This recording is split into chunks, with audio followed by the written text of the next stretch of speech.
I should have retired probably a little bit earlier. I would have gained much. Retirement is a big transition, and it's different for everybody. Too many people, especially men, work full tilt up to their retirement date, then quit cold turkey. That isn't good. If you had one piece of advice to give to our getting close to retirement, what would it be? When it talks about retirement, I think the great thing was... Hello, and welcome to another episode of Your Retirement Planning Simplified. Today, we had a different type of guest on. So, we've brought lots of different experts in, from taxes to business planning to kind of non-retirement, I guess maybe the psychology side of things or fulfillment, retirement, all that kind of stuff. But this time we brought in an expert on retirement just through experience. So just a retiree that we know very well. So Dave Warren, we had on the show just to share for our listeners a bit about his experience in moving from full-time work to more part-time and flexible work right into full retirement, some of the surprises that have come up that made retirement a little bit different than he expected. And Dave's a storyteller, so there's lots to hear. But anyway, it was a little bit different, but I think just it's a good story to hear, just in the sense that things don't always go as you plan, I guess you could say. Yeah. So Dave always worked in the insurance business, and he was both a partner and later became president of an insurance company.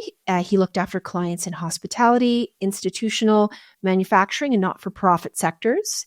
He also taught insurance courses and led many seminars on various insurance topics. And he retired 8 years ago. And in the last few years, he phased into retirement, which is something we've recommended to people in the past.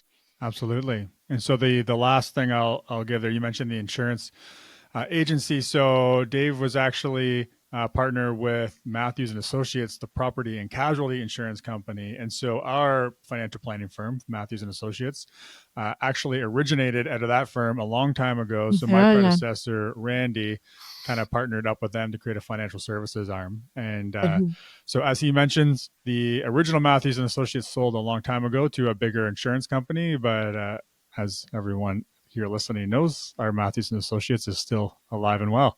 Yes, exactly. All right. Thanks, Lindsay. Yeah, thank you. Okay, Dave, welcome to the show. How are we today? Well, thanks, Joe. I'm pretty good today. Yeah. That's I've had great. my second cup of coffee, so I've got enough caffeine in me to get me going. You're good to go. Yeah. Perfect. I love it. You and me both.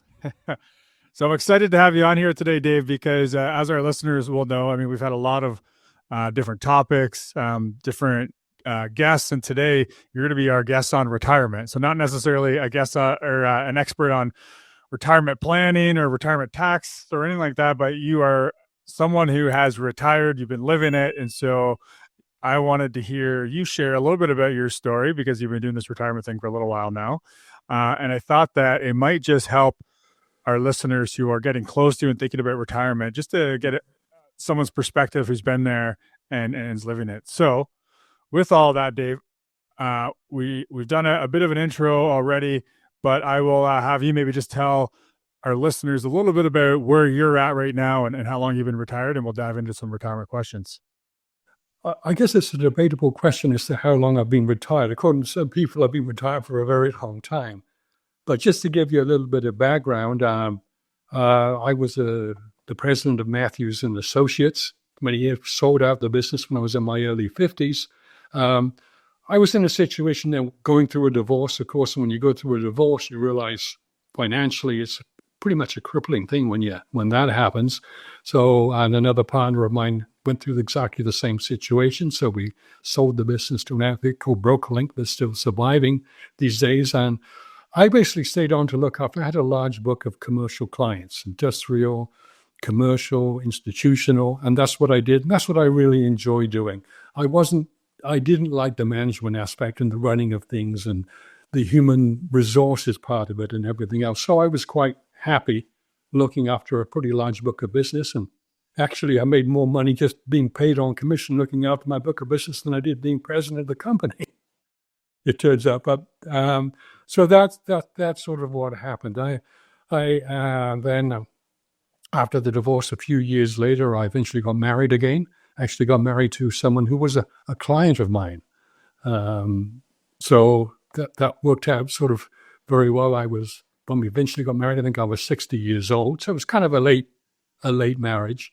The advantage of that, I didn't have any grandchildren or anything like that. I had one son that had some disabilities. So we had 3 grandchildren, or 3 that were very close to us that we looked after. So it was almost like kind of having your own children, which we really enjoyed. And in those years, we took off on holidays and we'd take our grandson with us. And, we took him over to Mexico. We took him to the Grand Canyon. He was just a little guy. And it was kind of funny because, we'd walk a long way. And I would always carry him on my back, piggyback. And he called me his Mexican donkey. So, and I started him golfing too and everything else. And now, he's just turned 19 years old. He's in his second year at Western University. He's become a very good golfer. He can hit the ball a long way. Every tournament he goes in, he gets the prize for the longest drive. Now, when it comes to chipping and putting, he's not that great. He needs a few more lessons from Grandpa, but those days are probably getting few and far between. So that's just a little bit of background where I was. When it talks about retirement, I think the great thing I was able to do was sort of gradually phase myself out and retire. And I think too many people, especially men, work full tilt up to their retirement date, then quit cold turkey. That isn't good. To do that all of a sudden, you have to sort of phase yourself out, which is what I did. I gradually sort of cut back and managed, but it didn't quite work out as what I planned. I didn't write a formal plan or anything like that, but in my head, I was going to retire when I was 68. And the reason I picked 68, because I started working at 18 in the insurance business, and that would have been 50 years. So I thought that was a pretty good time. But by the time I eventually retired, though, I was 71. Again, what happened in that situation was that they couldn't find anyone to replace me. Every time they hired someone to replace me, it didn't work out. So I stayed on. And because I didn't have to work 40 hours a week, I was probably working about 25, maybe 30 at the tops, and took 6 weeks holidays. It wasn't that bad. But then towards the end, it got a little much. I was diagnosed. I had sleep apnea, so I had to use a CPAP machine. My mother was very sick in England, so I was going to England once a month. I'd go on a long weekend, so I had sleep apnea combined with jet lag. The family, we were building a new business, a new hotel, which I was helping in and doing a lot of the work there. We were moving. There was just so much going on. It sort of was getting to be overwhelming. And I said, hey, guys, and then they put in a whole new computer system at work, and they wanted me to learn it. It was now run by a financial company. So they looked at everything from a financial aspect, and they couldn't figure out how much they were paying me, for the amount of work that I did. So they said, I got to do my own computer work, and you got to go on a week's course to learn it. I said, that's enough. So that's what I think the straw that broke the camel's back, all those things combined. So I eventually phased out. I was turned 71 and retired. In retrospect now, after sort of what happened, I kind of wish that maybe I'd retired early. 68, 69 would have been good and had a few more years of sort of good years, because you kind of think I was in good health. I had, other than my sleep apnea, I had some hearing loss, and I had to deal with that. I wear hearing aids, and often people think they have to shout at you because you're deaf. Well, that isn't the case. It's the range of hearing. It was the top end of the hearing. I couldn't pick out the higher pitched tones and made it very difficult. The lower tones, I was fine. But the hearing aids, the new modern hearing aids, enabled me to do that. So that was very helpful and worked well. And the CPAP machine worked well. We had a condo in Florida. I think I was about 63, 64 when we purchased that. And I think I pioneered the working from home. Because when I was there, as long as I had my computer and my cell phone, people never knew I was there. So I could work from there, and it worked out very well that I could work from Florida. I could go and golf. I was swimming 3 times a week. I rode a bike everywhere. So I kept myself in pretty good shape. I was a little on the heavy side. I wasn't obese, but I had more weight than I used to be. As I used to say, I used to be a very skinny guy that turned fat. And so I had a little more weight than probably I needed to have, but it wasn't any big deal because I'm pretty tall. I was about 6'2" then. I think I shrunk since then. So it really didn't show up too much that I was almost 220 pounds. So anyway, eventually we sold the Florida. After the home in Florida, my wife she would come down, and it's another problem that probably we didn't even address or think of. She's quite a bit younger than me. So when I retired, she was still working. So I don't think a lot of Right. people really look at that and, and realize that and plan ahead for that. The difference in ages can be, especially for men, because men are usually older. In this case, I was considerably older than her. Okay, what are we going to do now in our retirement? So she would fly down when she could. She'd bring the grandchildren. And what really did I do with the condo in Florida, we had to belong to the golf course too, was like 2 condominiums. So it got pretty expensive. The fees for the golf course were quite high. And then one week I had my grandson down there. I wanted to take him golfing, and they had some tournament going on. So the whole All week right. couldn't golf with him there. We had to go to other golf courses to golf.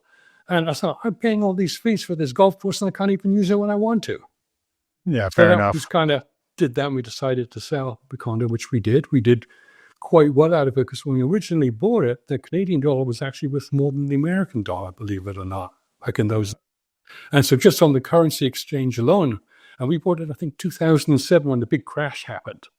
So property values were low. So we did quite well out of it financially from that aspect. But then we decided, the other thing that I looked at, having the place in Florida meant you spent all your holiday time there. We thought, well, we maybe want to travel more and do other things. That isn't conducive when you've got a place in Florida. That's where you think you should be at the time because you're paying for it. Sure. It was difficult for us to rent it out because you're only allowed to rent it out on more of a long-term basis there. And because we were never sure when we were going to be there, we came and went.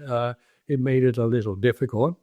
We came across some excellent neighbors that lived next door. It was like a row. There were sort of bungalow townhomes. And they were very nice people. They were from Buffalo.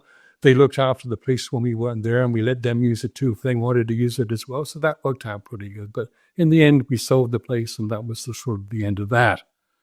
So from a long So time Dave, if I just jump back in, you mentioned how you were working from Florida, and I think you might have been one of the pioneers there, well before everyone started in COVID.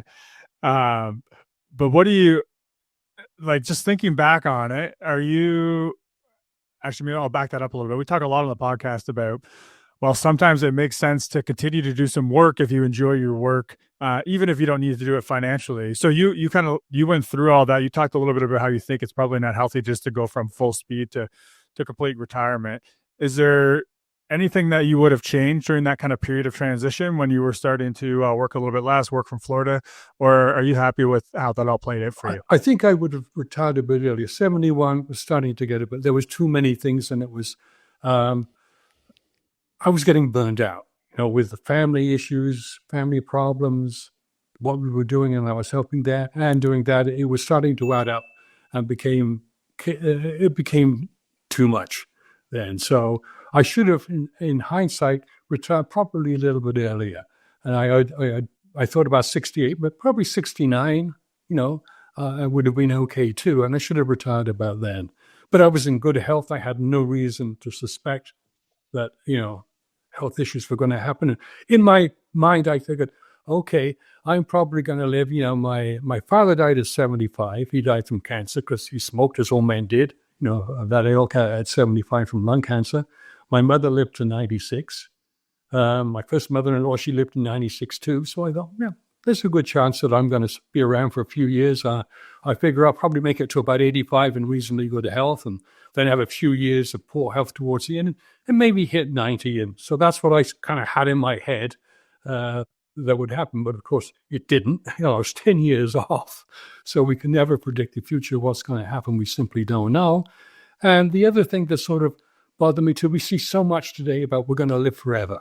We're going to live to our 90s and this, that, and the other. But I had 4 pretty close friends who never made it anywhere near that. 2 died in their 50s, one in the early 60s, and the other one in the early 70s. So I'd lost a lot of friends already before I even retired. And that was kind of bothering me too. How long are you going to have in retirement? None of them ever had retirement because they died too soon. Yeah. So that happened. So I was kind of skeptical when you read all this stuff about people, that we're going to have a long-term life expectancies because, it doesn't seem to happen from a lot of people that I've seen, a lot of my friends. Yeah, it's a really tough thing for planning, right? Because you don't want to be in a Yeah. scenario where you run out of money because you are one of these people that live longer than expected. But the flip side of that is you don't want to miss out on living life because you were scared to spend money because you thought you were going to live forever. No, it's a difficult thing.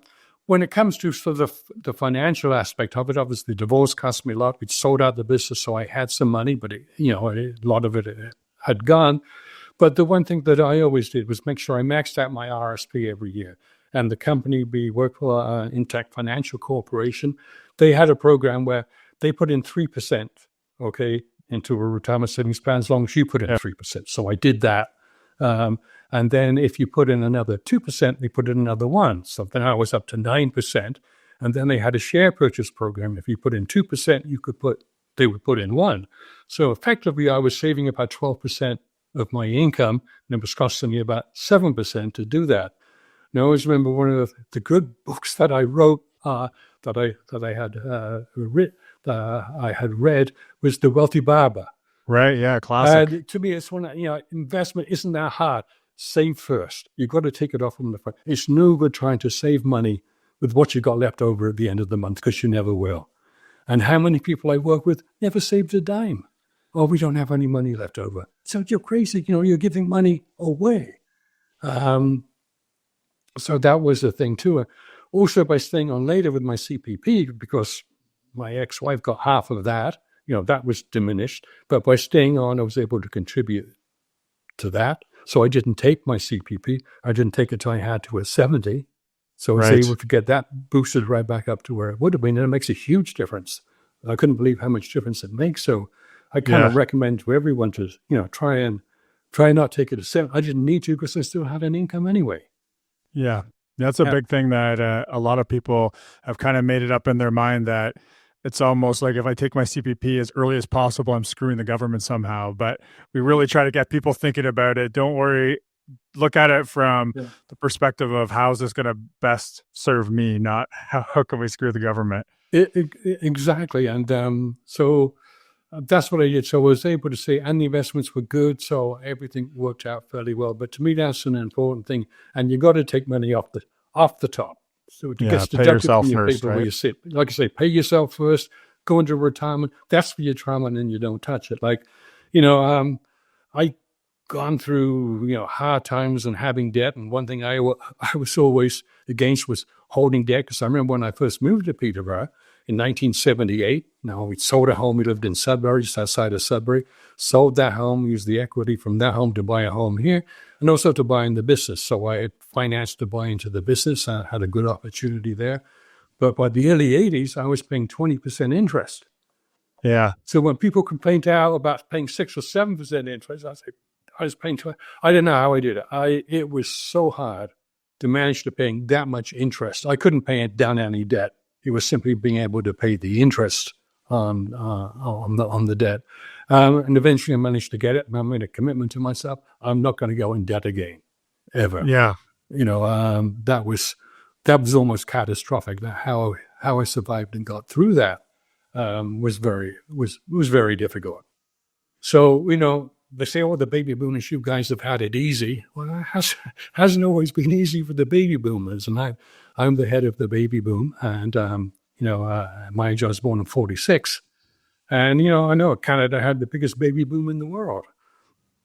But anyway, so that was sort of part of that, my aversion to debt because of what happened there, I think was very good because I made sure things were paid off, made sure the mortgage on the house was paid off quickly.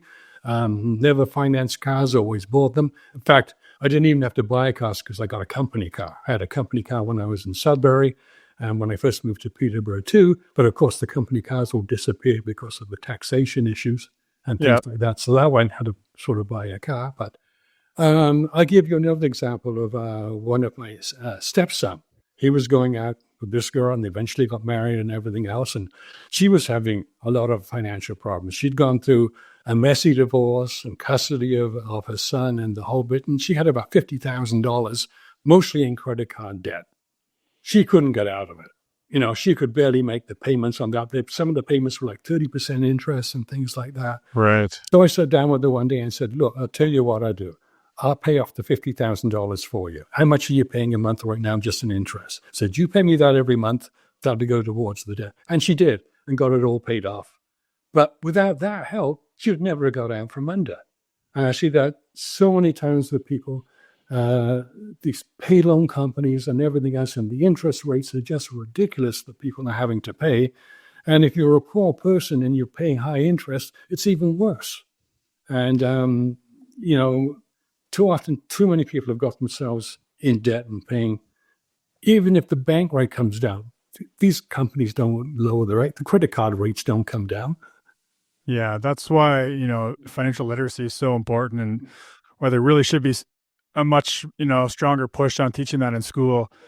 And it's also a big part of why we do this podcast is a lot of people are scared to ask for advice around money because they're scared they're going to be judged. And, so if we get good information into the hands of people, then they have more confidence to have conversations, get advice, dig deeper, so they're not making those kind of decisions that are hard to undo once they're done.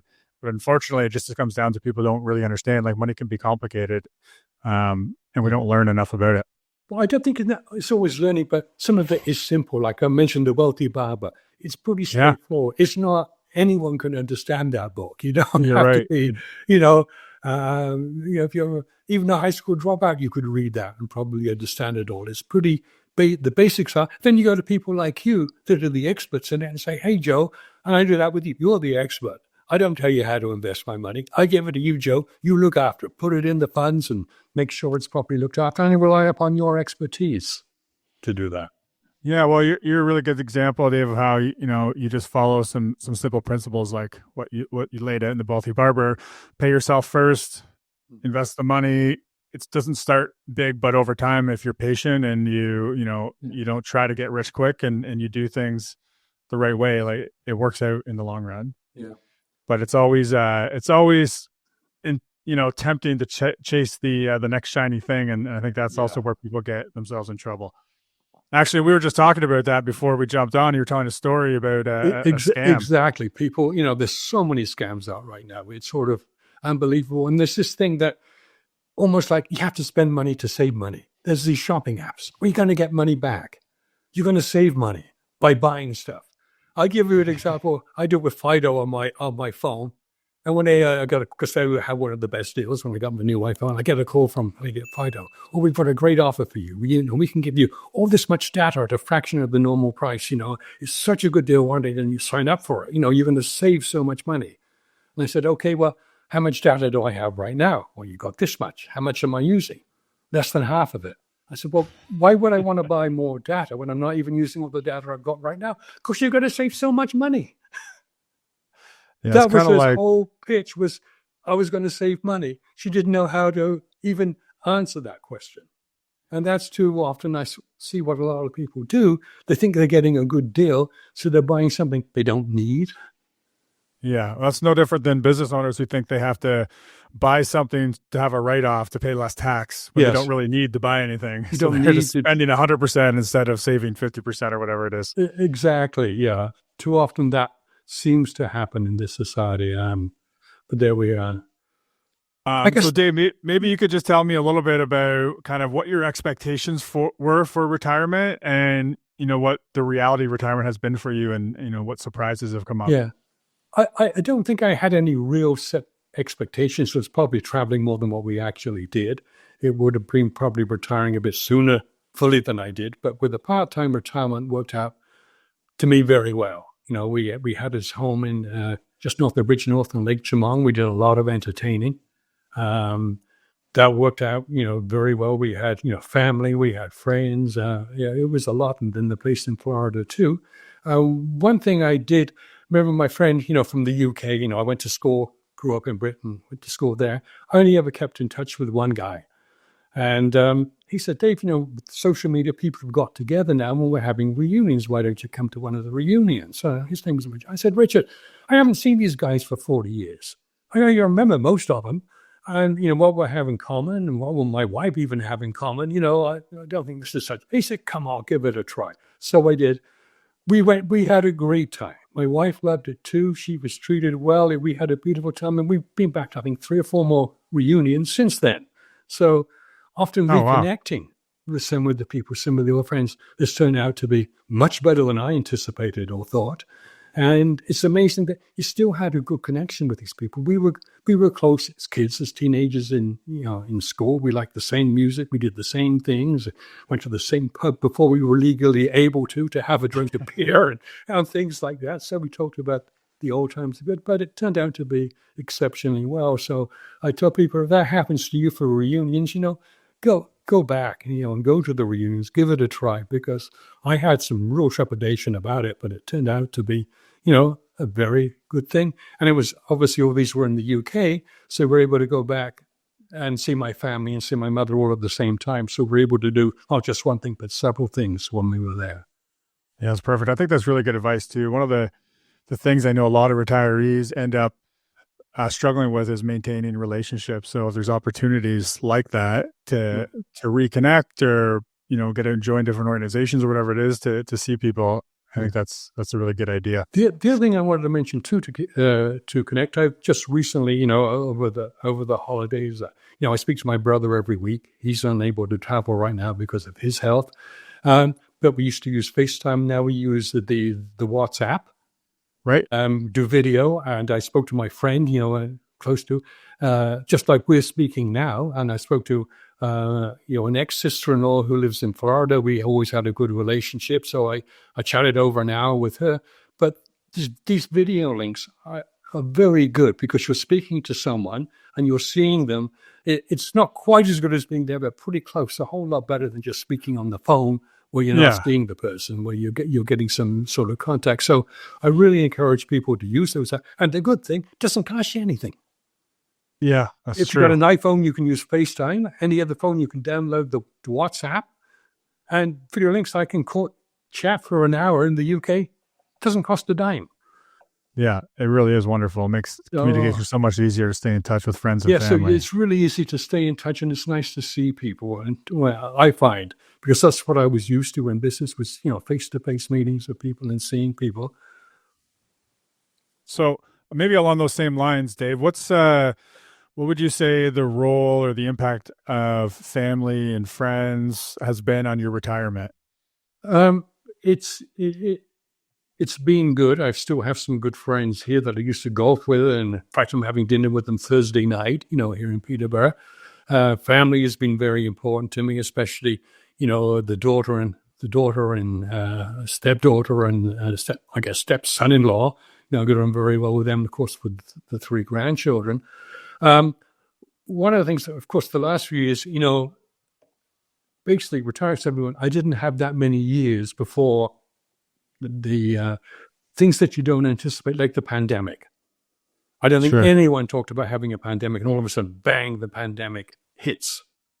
And which, kibosh doing a lot of things, traveling and going anywhere, the whole bit. We were kind of fortunate because we sold the house on the lake, because his son-in-law had inherited from his father, had given him the cottage they had on Stony Lake. So the need for it became less. And we bought this house, which is just east of Peterborough, in the township. It takes us 10 minutes. And at the time we were constructing the hotel, my wife and family owned the Hampton Inn, just right next to the casino. We were building that. So we needed a place that was handy, that was convenient to get to. And I found this house automatically, because often I'm up at 3:00 in the morning, and I read, and I go back to bed again. One of the joys of getting old, you can't sleep 8 hours straight. You have to do it in 2 shifts, maybe 3 shifts even. So I saw this, and we've been looking, and I had discussed with my wife, we should look at maybe moving somewhere sort of south of Peterborough, less time to commute, closer to the hotel that we're building, because it would still take us half an hour to get in from Bridgenorth all the way, because we never built the parkway like they promised to build. So that made it difficult commuting through Peterborough to get to the south end of town, and importantly, to get to Costco that was now open for my wife. So when I'm looking in the paper and I see this house of Norwood Road, I'm thinking of Norwood, it's going to be out in Norwood. So no, I know Old Norwood Road. This is probably, and so I actually drove out the following, saw the house, and it was perfect. It had what we needed. It had a separate 4-car garage for all the construction equipment. We still got a Bobcat. We just moved now to Milton here. And I thought, this house looks ideal. It was a big bungalow. So I looked at the house. I thought, this is going to fit the bill quite nicely. So came and arranged with a real estate person to look at it. And I looked through the house. I said, can I bring my wife, and the family back on Sunday? Can we look at it again? And I said, be ready, because if my wife likes it, and I'm sure she will, so now, we'll buy it. And I got to tell you how my wife has done exceptionally well in real estate and became very wealthy doing it. And I have to tell you the little story about when we bought the house in Bridgenorth. We've been looking. We looked on Clear Lake. She wanted a house on the water. I said, well, we can't be too far away because I got to commute in to Peterborough all the time, and especially in the wintertime, that can get a little bit too much. So we found this house. It was referred to me by a friend who was going to buy it. It hadn't been finished and flip it. So we went to look at the house. Yeah, this is what I want. It's a brick bungalow. She wanted a brick bungalow. I said, not many brick bungalows on the waterfront. They usually would, they're frank. Saw this house. It was a new build. It hadn't been finished. The landscaping hadn't been done. The sign was up. We called the realtor. We met with the lady. Actually, she came out and we chatted with her and everything else. And I remember we went in Bridgenorth and we met with the realtor. I think it was 8:00 that night. So my wife decides that's it. She wants to buy this place. Okay. So we doing up the offer to purchase, and the realtor's filling out the forms. It was Greg Baum, happened to be from Bull Real Estate. And then she said, well, how long do you want me to put the offer in for? And she says, 1:00. Oh, so 1 p.m. tomorrow? No, 1 a.m. tonight. I'm sitting there, just about shitting myself. And it was an unconditional offer. I said, shouldn't we think about getting financing for this place, selling the place I bought now in Peterborough, and a few things like that? If you could, oh no, unconditional offer.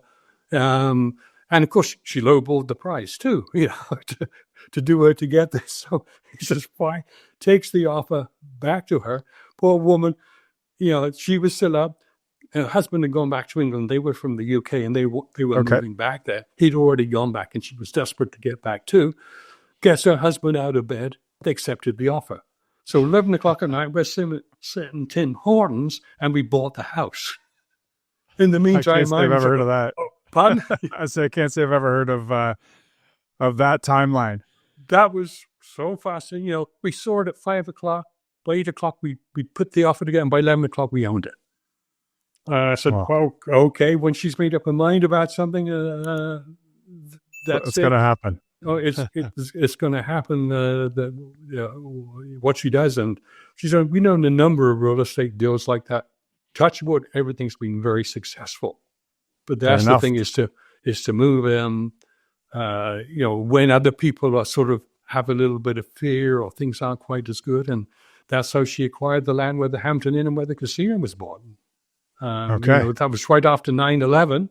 The city owned it. They put it out, and I was a good friend of mine, Barry Whitmore from Westmount Construction, who was a client of mine who had introduced us to do some construction in Milton of her hotel there.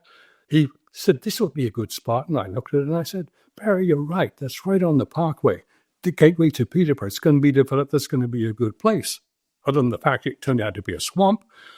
But, minor little thing anyway, and the same thing. When we did that, the city had put out for office, but 9/11 came. No one showed up except us. Oh, wow. So we got it. That works.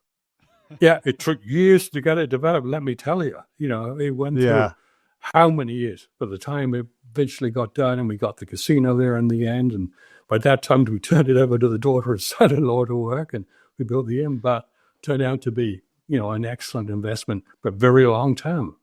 So, that's a great spot now. Yeah, she operated.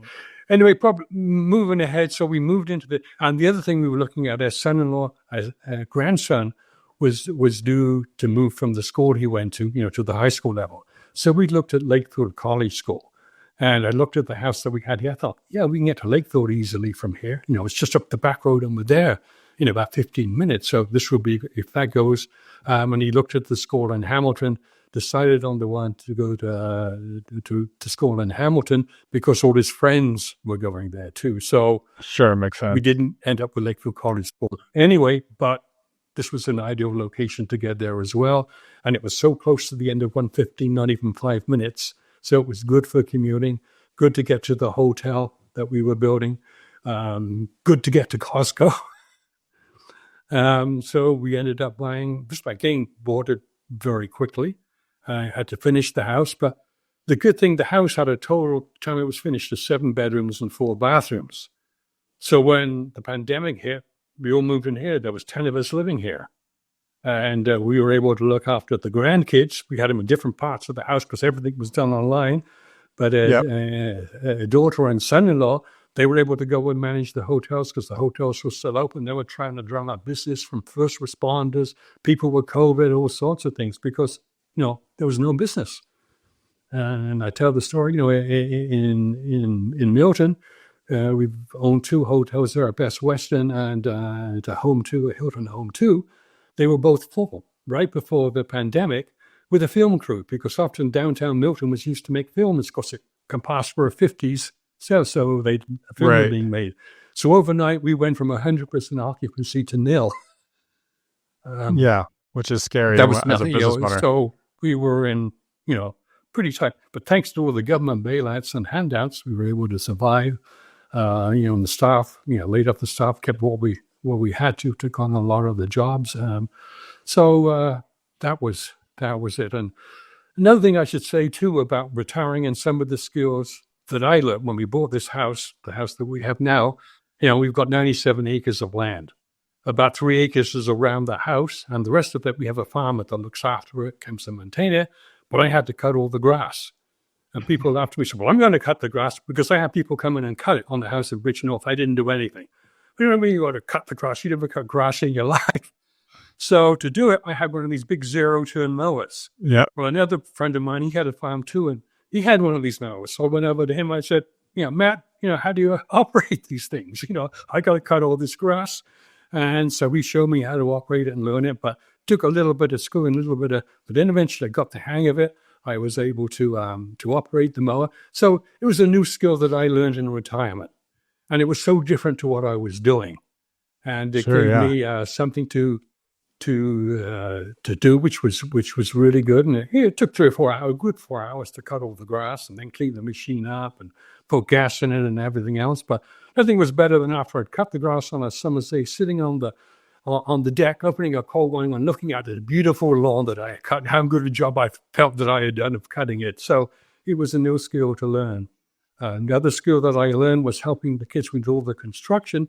That sometimes I'd operate the van. We had a big van to go and pick up supplies. I learned how to back it up to a loading dock without demolishing the loading dock at the same time, and do things like that. Again, another skill that I never had before. And also when we bought the house in Bridgenorth, we bought a boat. Of course, I had to have a boat with it. I never had a boat before. So I had to learn how to operate the boat, how to manage it, had to get my license online, knew what all the buoys were and which way you went. And this, so a whole new set of skills I had to learn. So basically that kept me pretty busy in retirement. I was never for a lack of not wanting of things to do. There was always things to do, things to happen. And like I say, we had in the pandemic, I'm sorry I'm going all over the place here. The grandchildren, sort of here. We had them in different parts of the house so they could do everything online, which is what they had to do. And it worked out very well by us being together. And the nice thing was the kids could go out and play. We had 97 acres.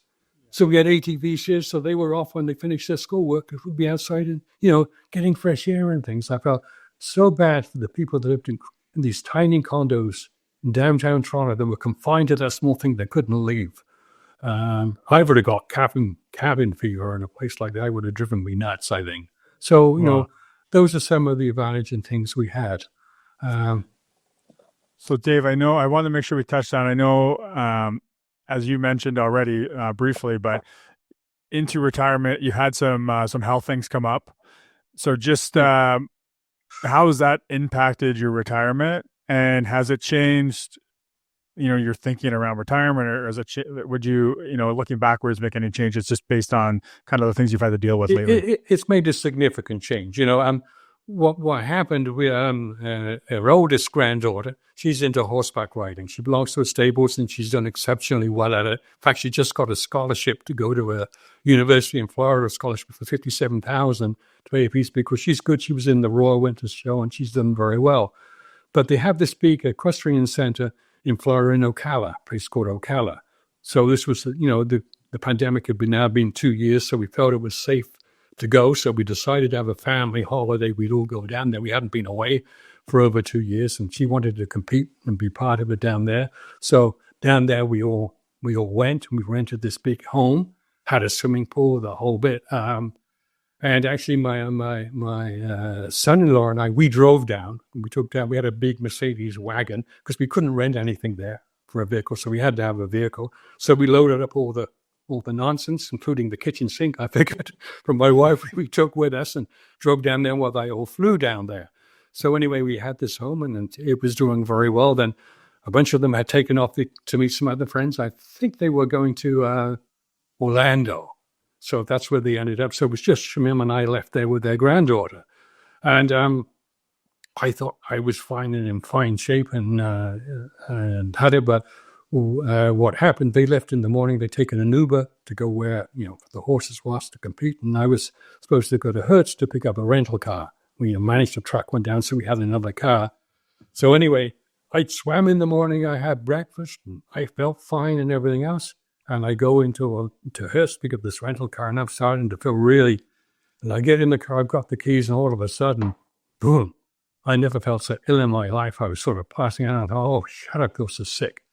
I felt really unbelievably bad. I thought, what am I going to do? And I thought, well, I can drive back to the home and go to bed. But I thought if I do that, then, my granddaughter and my wife aren't going to have a vehicle to get back home. And I thought, okay, I'll drive to where they are because there's equal distance either way. I thought, well, I can drive there. There's a big shade tree. I can park under that, put the window down, and I'll just stay in the car. And I can, I'll call my wife when I get there to let her know I'm here and I'm too sick to come out because I never was so sick in my life. So anyway, how I managed to drive there, it turns out, afterwards I was having a heart attack. Didn't know it. So I drive there, park under the shade tree, and I called her and she says, look, we're on our way back. We're bringing the horse, with us. We'll be back there in a few minutes. And of course, and she came back, and one thing that she had a nitro spray with her because she's always had issues, always takes this nitro spray with her and gave me that. I said, look, and I'd certainly like to tell people that are watching this and to guys, because you don't have massive chest pain doesn't mean to say you're not having a heart attack. I didn't know what the symptoms were. I had a little bit of discomfort in the right side, but nothing on the left side at all. I thought maybe I had food poisoning or something. I had no idea I was having a heart attack, but I was. And fortunately, another sort of long story, I was lucky because at the same time as coming back, a friend of her granddaughter and her mother were on their way back, with their horse too. And she's a doctor. Right. So they were good friends of her daughter and son-in-law. So my wife called out, her name was Heather. Can you come over, have a look at David? He's really, really sick. She comes over, has a look. She doesn't like the looks of me. She gets her husband on FaceTime. Her husband's a cardiologist. So he's looking at me and he gets all the symptoms. He said, look, you got to get into the hospital right away.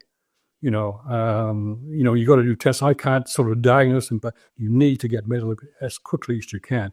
Ended up in a hospital in Ocala there. And again, it's a junior doctor. And unfortunately, my wife being a pretty smart person, every time they did all these tests on me and everything else, she'd take a picture of it on her phone and email it to the cardiologist. Right. And he was getting back. He said, look, you need to get a cardiologist in there ASAP. He's having a heart attack. But they wanted to admit me to the hospital. It was right at the end on a Friday, this was. And so they'd finished the cardiology for the weekend. So she jumps up and down with them. And eventually, after threatening to sue them and everything else, they get the cardiologist. He comes in to see me. And she said, well, look, we've just finished for the weekend. My team are finished. Some of them are gone home. Some of them are on the way. We need to do something ASAP. I'll be back in 2 minutes. He comes back in 2 minutes and said, it's all arranged. We're wheeling him into surgery right now. So then I went into surgery. I have to tell this story. So I'm lying down there. I'm just about out of it. But they forgot to get me to sign the consent form. And of course, being in Florida, so I'm lying there, barely conscious, and they put this in front of me. My right hand, all those sorts of things. So they get my left hand. I'm signing this thing with my left hand, sort of like this, lying flat on my back. Got no idea what the hell I was signing. I was too ill to worry about it, not care. But anyway, so they did the angioplasty on me. And when I came to after the doctor, he's coming to see me. I'm in intensive care. And I said, well, what did I have? He said, well, it was a heart attack. He said, we put in 3 stents. Your main artery was 100% blocked. The secondary one was 80% blocked. You got 3 stents. He said, you wouldn't have made it to the morning. You'd have been gone if we hadn't done it right now. So, that's so close. I came to joining my other friends who'd all done. I came as close as, you can't come any closer than that to having a heart attack. Anyway, just got to that. So eventually, we go back, and then I had to drive back. I couldn't fly anyway, so they said, "Well, we can fly," but no, that you had to drive back because of the pressure and everything else, because of what they had done. The other bit I want to talk about is, dealing with insurance companies. Yeah. Okay. Well, we went into the hotel. We offered them their American Express, cards to pay for the bill. They said, no, what insurance do you? I gave them an insurance card and everything else, and said, no, fine, we'll do it directly with the insurer. Well, they contacted me sort of after we got home, and they were very nice. Everything was going super and everything was going fine. But then they reneged. Yeah. Wouldn't pay the bill, turned over to that. And I think the bill was something like $160,000. Yeah. Well, you must have known you had heart issues, blah, blah, all this, went through a whole bunch of nonsense. And I guess the thing is, the policy says this, the policy says that. Well, I got my hands on a policy wording. Well, I never dealt in healthcare insurance. I know how to read an insurance policy. Yeah. I've written enough, and they all follow the same kind of format. So I was going to never give me just lines of BS. But getting a hold of them, it was through Green Shield. And Green Shield wasn't the one you dealt with. You dealt with Allianz, who did the out-of-country medical for them. Yeah. And it was Allianz that you had to deal with, and dealing with them at that time was just about impossible. It was a nightmare. It took me 10 months of fighting, which isn't very good when you've had a heart attack. The last thing you need is stress. Stress, yeah, and exactly. The stress of having this huge bill, and they wouldn't pay it, and you couldn't even get any answers from them. They just said, well, your coverage is invalid. I said, well, why is it invalid? So anyway, that was a real problem, but eventually got it paid. So that was kind of a good thing. But if it hadn't been for my insurance background and able to do it, I don't know. If you'd have gone to a lawyer and sued them, would have been tied up in court for years. Yeah. I know we've gone through things too. And the other thing sort of I wanted to mention too was with private healthcare. And, I know there's a sort of debates about this, whether we need private healthcare. But when we came back to Canada, I had to go to see my doctor. What had happened in the meantime, the hospital there, the cardiologist had sent the prescriptions for all my drugs to the local drugstore, which was part of a supermarket near where the house was. So my wife goes in there to pick them up, and she says, come to pick up, the drug supply. Oh, we haven't done it yet. And she says, well, why not? Well, we didn't think you could afford to pay for it. The bill was something like $2,800. And she says, what? So we decided what to do, and called the cardiologist friend, and he said, look, just get a supply for 15 days. When you get back to Canada, I'll look after Dave. I'll be his cardiologist. I'll look after him from day one. Even though my practice is full, because of a friendship and relationship, I'll do everything for him. All he has to do is go and see his doctor there and get the referral to me. Right. Understand? Well, of course, we come back to referral, trying to get a referral from my local doctor here. It was a nightmare. Wouldn't do it. Had to see me first. And I wasn't dealing with the doctor, but with the receptionist. And I said, well, look, I've had a heart attack. I've got all this medication that I need. What I've got is now running out in a couple of days. I need to get the referral. Here's the doctor, to refer it to. Then he'll prescribe me the stuff. Oh, well, you have to see the doctor first.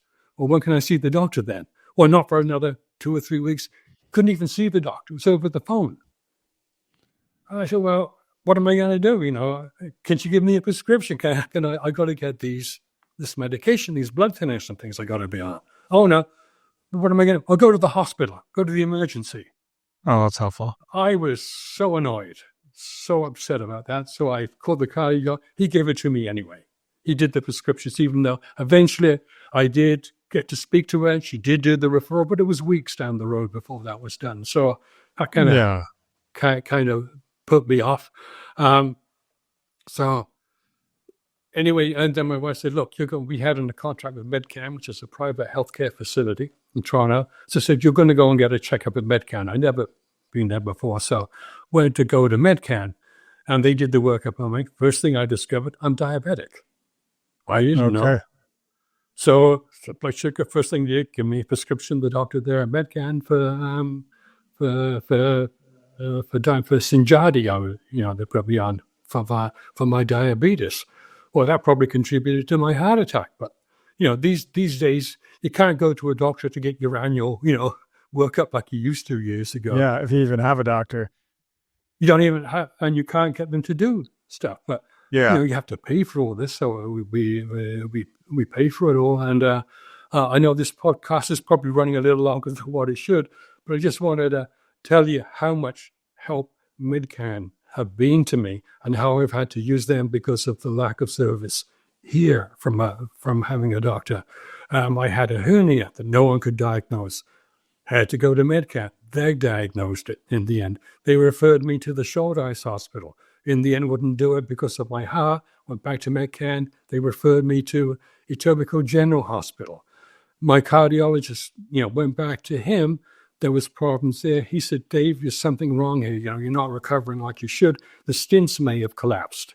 The only way to do it is an angiogram, and that's intrusive. Don't like to do it, but go back and had the angiogram done. Turns out I had 6 more blockages, and they tell me, well, we can't fix those. With stents, the only way is bypass surgery. So I ended up with quadruple bypass surgery. Wasn't a whole lot of fun, let me tell you. I had issues with my eye. That's another long story. I can go with how many appointments. I spent my whole time for 2 years running around Toronto, driving everywhere for appointments. I had so many appointments between my eye, between my hernia, between my heart, and then I ended up with a tumor on my pancreas. So I had a surgery for pancreatic cancer. That was found entirely by accident by my cardiologist, who referred me to a cancer doctor. I wouldn't have got a referral from here. One thing I just want to say here quickly before we have to finish here, I did have another problem I had was atrial fibrillation. I was here in Peterborough. I was by myself. My son was here. So I knew I was having this because I have an Apple Watch, and it told me I was having it. I could feel something wasn't right. Went to the hospital here. Very well looked after. I got to say that Peterborough Hospital, every time I've had to go there for anything for anyone, first class service, been well looked after. We're very fortunate having a very good hospital here. For sure. So we went there, they connected me up, and they put me into the heart cardiovascular units. Fortunately, while I was there, my heart went back to its normal rhythm, so they didn't have to admit me and shock me. But then they referred me to cardiology. So we'd like to see you, go see a cardiologist there, which I did. Did a whole bunch more tests there. Then she called me one day at home and said, look, Dave, you've got a problem. Your thyroid. You have an overactive thyroid. And that's probably what caused your atrial fibrillation. And the danger with that can cause a stroke. So you need to get this looked after. She picked that up. They had the call for cardiology. So I said, fine, go back to my doctor here to try to get an appointment with an endocrinologist. Doesn't happen. Then we get the appointment. Go back to Medcan. They get me the appointment, an endocrinologist in Mississauga. So I go back there, see the doctor. Yeah, I do have a problem. He diagnosed me, found out what it was. It wasn't actually the pancreas. It was a nodule on the pancreas. So, I'm going through medication, and I will get some nuclear treatments and get zapped to get that fixed. So, again, Medcan, we talk about private healthcare, but, we pay a lot of money to Medcan and the family does, but without their help, whenever I need help, whenever I need to see a doctor, I can get one. I can go in there and I get seen. They diagnosed me with a hernia when I had been sent here to go to get an ultrasound done. We didn't find the hernia. And he did a physical examination. He said, yeah, you got one on the right side. You got a small one on the left side too. Then you go back and we get an ultrasound done, and I tell them how to do it properly so they can, do which they did. And of course, they confirmed that I didn't have a hernia. But it had given me so much aggravation. I was in so much discomfort and pain from this hernia. Getting that fixed was the priority for me because, all these other things gave me grief too, but nothing like the hernia did. I couldn't do anything. And I spent my life, driving.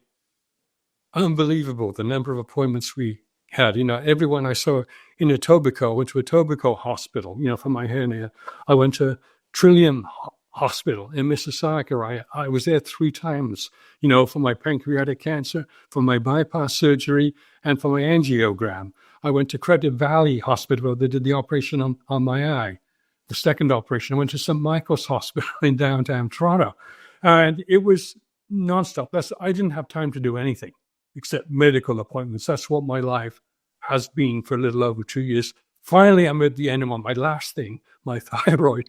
Everything else has been looked after. Got my eye fixed. I got my vision back. And the good thing that happened to me too, through all this, I lost a lot of weight. I lost over 40 pounds. So Cool. The sleep apnea that I had went away. And when I went back for my last 2 blood tests for my diabetes, I dropped from about 7.6, I think I was, when I started, to 6.2. I'm not diabetic anymore because, again, the weight loss and watching my diet and what I'm eating and things like that have really helped. So there's been some positive things. I've got a lot of things looked after.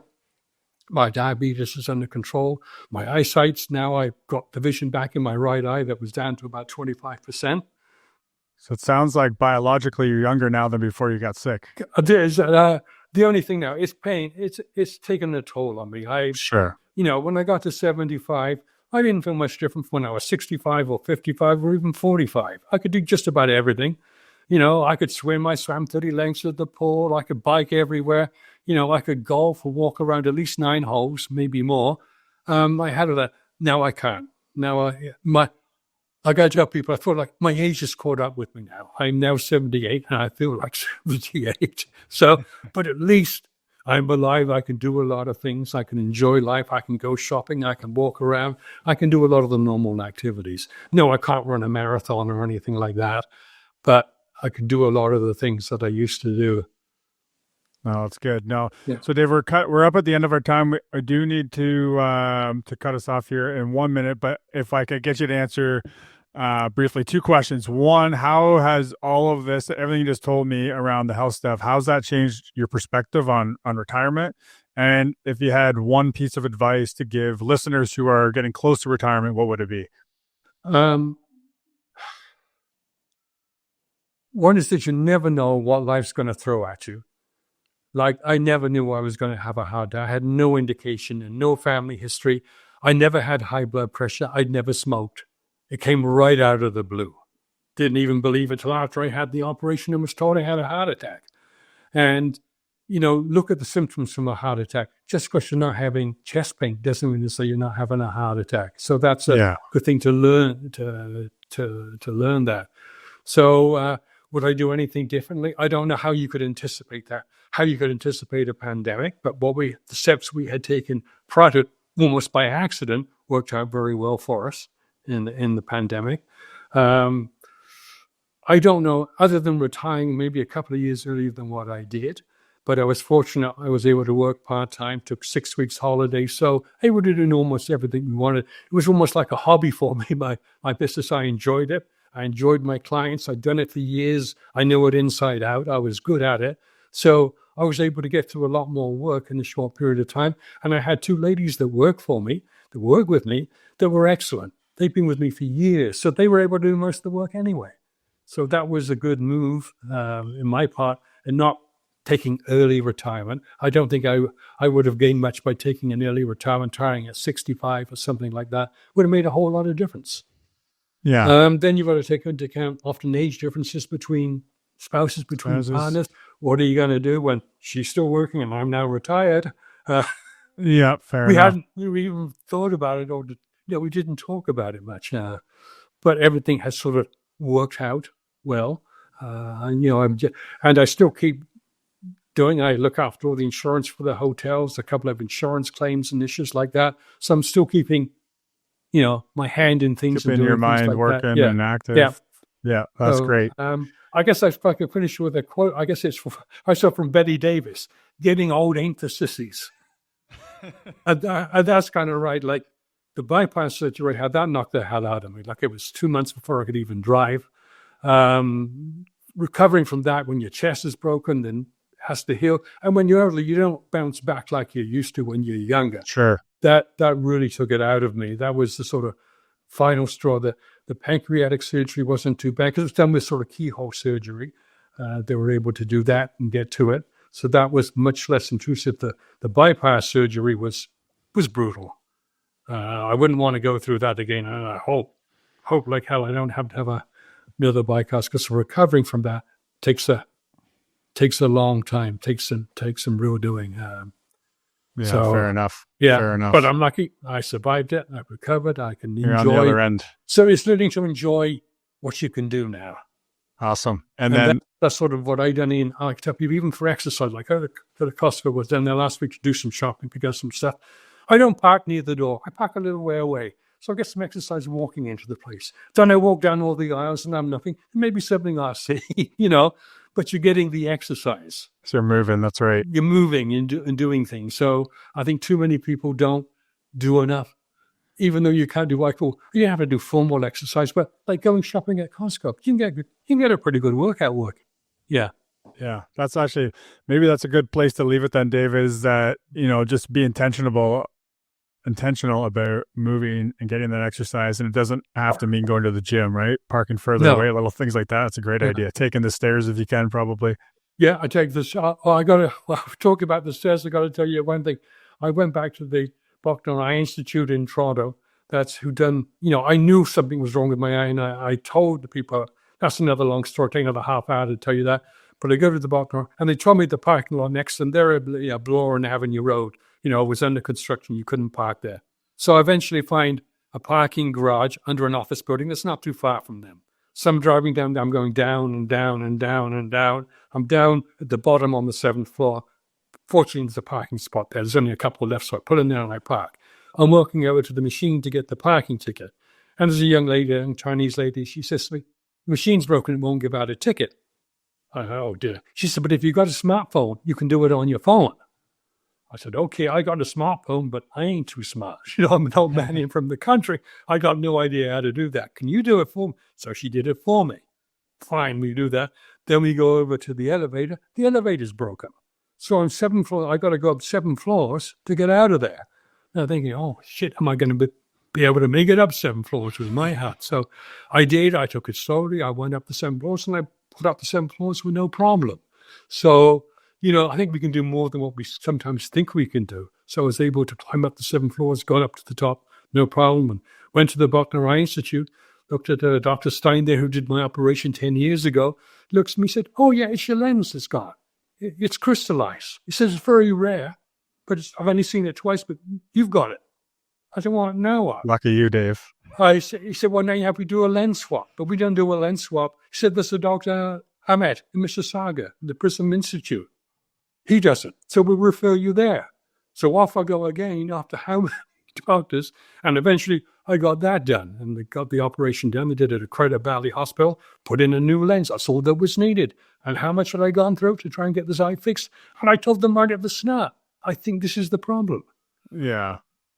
I thought just my lens needs to be cleaned. Yeah. Yeah. Get a squeegee or something. One. Yeah. But that was what was giving me all the grief and affecting my eyesight. So, got that done. But I tell people, look at yourself too. Like, I remember being told I didn't have a hernia. Then I tell my wife, "Look, I'm so swollen here. It's got to be a hernia." She's fine. Let's go back to MedCan. We get them to look at it and be sure. I felt I had a hernia, and I was right. I felt that the lens in my eye had gone or needed to be cleaned or whatever was giving me the problem. It wasn't with my eye. It was with the lens that they had put in, and I was right on that. Yeah. So believe what, don't always let people that are professionals, you think because they're professionals and now what, they have the right idea. They often don't. You have to get Yeah. other opinions, and I did there. That's probably a good place to end it, Dave. Okay. I appreciate you coming on today and sharing some of your journey through retirement. I think that'll be helpful for some of our listeners. Again, retirement is a big transition and it's different for everybody, but I think it's a little less scary, if you can hear from others and hear how they've done it and learn from them. So thanks again for joining today, Dave. My pleasure, Joe. All the best. Thanks so much.